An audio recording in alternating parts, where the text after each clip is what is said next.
remembering the earthquake in Haiti and how American generosity is helping Hondurans improve their lives and hopefully stay put rather than join a caravan. All that coming up today on The Hot Zone. This is The Hot Zone. Engaging with the news in a whole new way, international war correspondent Chuck Holton brings insight into areas of crisis and lets you help those affected.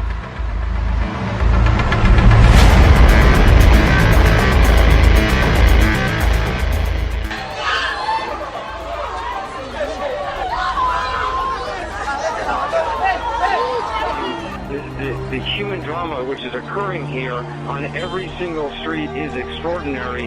No matter what street you go down in this area, there is someone trying to be rescued. There are flattened buildings with small groups of neighbors and family literally digging through the rubble, digging through concrete with their hands, with their fingers. Occasionally you see a shovel or a pickaxe or a chisel. It is slow, laborious work. It is a somber sight here, and people are just kind of milling around. They don't have anywhere to go. Their homes are destroyed. Some of them have just been sleeping out on the streets. Over the last hour that I've been driving, I've seen probably 20 to 25 bodies on the streets, and just on the main avenues in downtown Port-au-Prince. One of the things I love most about my job as a war correspondent is getting to be a witness to history.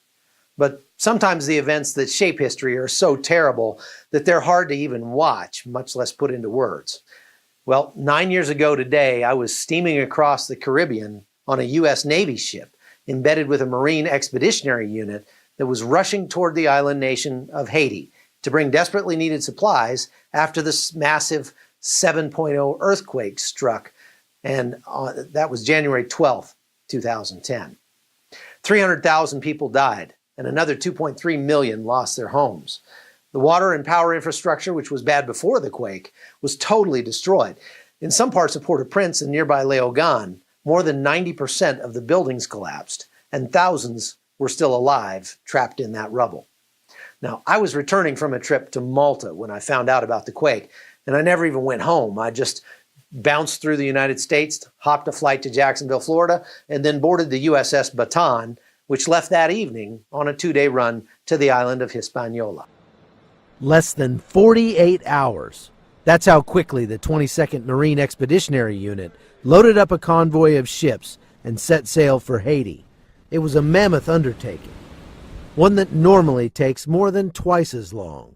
Marines and sailors worked round the clock to load the supplies and equipment desperately needed in Haiti after last week's devastating earthquake. Even after the ship got underway, helicopters continued to ferry men and materiel to the ship. The several thousand sailors and Marines that just got underway on the USS Baton are now sailing south toward Haiti. They only returned from a 7-month deployment 5 weeks ago, and they never planned to be back on the ship so soon. We just got back December 8th, and I had just got off of leave, and I believe it was 2 days later, they said we were going to Haiti. It's kind of hard to complain because the people down there need our help. These huge CH-53 helicopters will be vital in distributing food, water, and supplies, as many roads in Port-au-Prince are still impassable. We're going to bring in supplies for the humanitarian assistance for the people down there, water, food, any type of gear that they need to sustain themselves. We'll fly Marines in, and they'll go in there and they'll actually help with pulling the people out of the rubble. Meanwhile, the ship's medical staff is preparing to treat the injured. If they're immediate surgical need to go down right away, they're going to go right down on the elevator. This group behind me is made up of all Creole-speaking Marines who have been gleaned from various units around the military. They're being brought on this deployment to act as interpreters for the various units that will be going out and performing humanitarian aid missions, making their mission even more difficult. Just about every one of these Marines has family in Port-au-Prince, and some of them haven't heard from them yet. I have some family in Haiti, my grandma, my dad, and a lot of relatives that lives in Haiti. I've got in contact with my grandma. I'm trying to get in touch with my dad. I'm hoping that he's okay. The Marines aren't positive what their mission will be once we arrive in Haiti, but they're preparing now to be sure that they'll be ready for anything. Chuck Holton, CBN News, on the USS Baton headed for Haiti. The 2 weeks I spent in Haiti after the earthquake were some of the most horrific days of my life.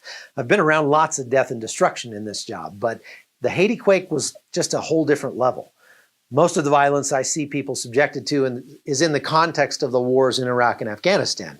And there it's mostly military-aged males who decided to fight for whatever reason. So seeing people hurt or killed in that context, your mind can kind of justify it, even though it's still terrible. But in Haiti, the violence was just so meaningless and random, and the scale of it was just so mind-boggling. Thousands of bodies just piled up down the middle of the street because there just wasn't anywhere else to put them. Women and little babies and old people. It was truly apocalyptic. I just don't know how else to describe it. After I returned from Haiti, it was one of the only times in my career as a war correspondent that I've suffered from post-traumatic stress. I went to talk to a friend who's a Christian counselor, and he explained that it was just a normal reaction to such shock, and that one way to recover was to tell the story to as many people as would listen. And you know what? He was right. So this week, in honor of those poor people who had their lives just snuffed out so suddenly on January 12, 2010, I'm going to dedicate a few minutes every day this week on the podcast to tell their stories and to try and describe to you the absolute heroism displayed by Americans who gave of themselves to help the people of Haiti survive those first terrible weeks. One of the things that makes the United States such a great country is that we're the most generous people group on the planet. And that's visible not only in the individuals who make up America, but in the way we put our military to use. It's been said that the American flag never flew over any country but in blessing. We don't fight for colonial conquest. We fight to make the world a better place, because making the world better makes it safer, and making it safer makes us safer. Well, one way America protects its national interests is by strengthening our ties with other countries. Here's an example from Honduras not long ago.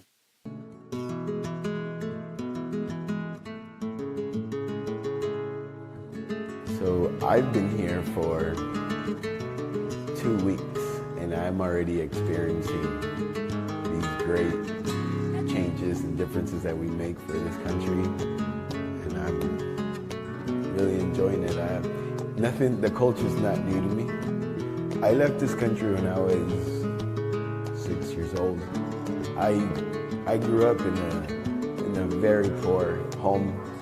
Water would come to our house once a week. I used to go out selling frozen Kool-Aid bags so that we'd have money at home. So from that change to who I am now, makes me want to work even harder to help and make a difference into other people's lives.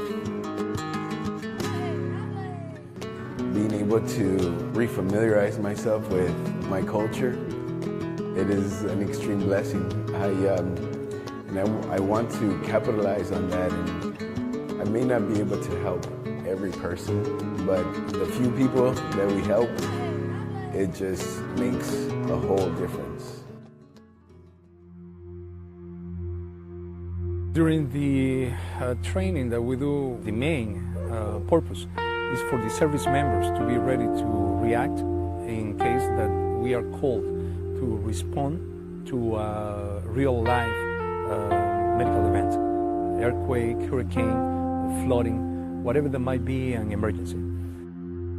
When you go do humanitarian aid, sometimes people think as though we're going to go and we're going to teach everybody and we're going to be able to do everything right, but you end up learning on how people operate. Like Dr. Quayle, he teaches us what they kind of do here and how they'll treat patients that don't have all the resources that we have. So although we come down here thinking we're going to teach them and be able to serve them, we actually learn a lot from having limited resources, knowing how to stabilize, knowing how to treat with just limited stuff.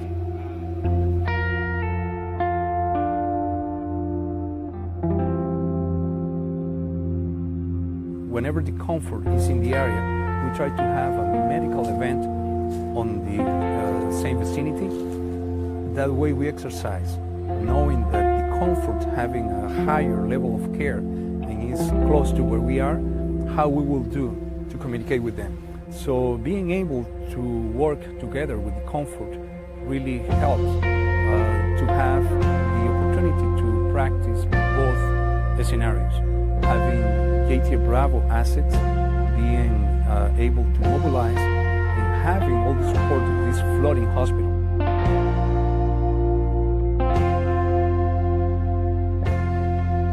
I've seen all these major branches here, and I feel important being part of this. I feel like it's a great work, and I think it's just incredible how we have all this equipment and we're able to help the people of Trujillo.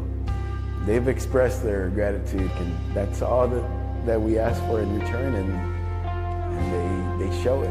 They show their gratitude. And I've been asked by several of the local people in Honduras, how long have you been here? And when do you leave? I tell them, I've been here 2 weeks and I leave in August. Their response is, that's forever away. Me, that's not enough time. There's so much work to do. But when I leave this place, I want to feel like I can finally rest.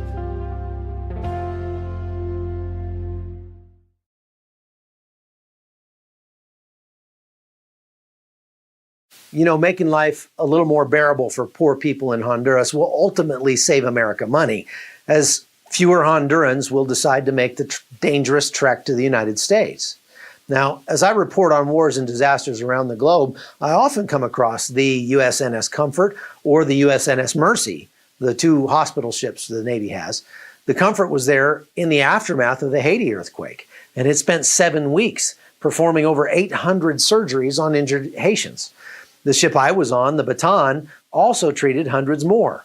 The men and women who serve aboard the U.S. hospital ships are ambassadors, not just for America, but for the idea behind America, that foundational principle that all men are made in the image of our Creator, and so are deserving of dignity and respect. That's why our culture is founded on the principle of the Golden Rule: do unto others as you'd have them do unto you. Believe it or not, there really aren't a lot of countries that operate that way around the globe.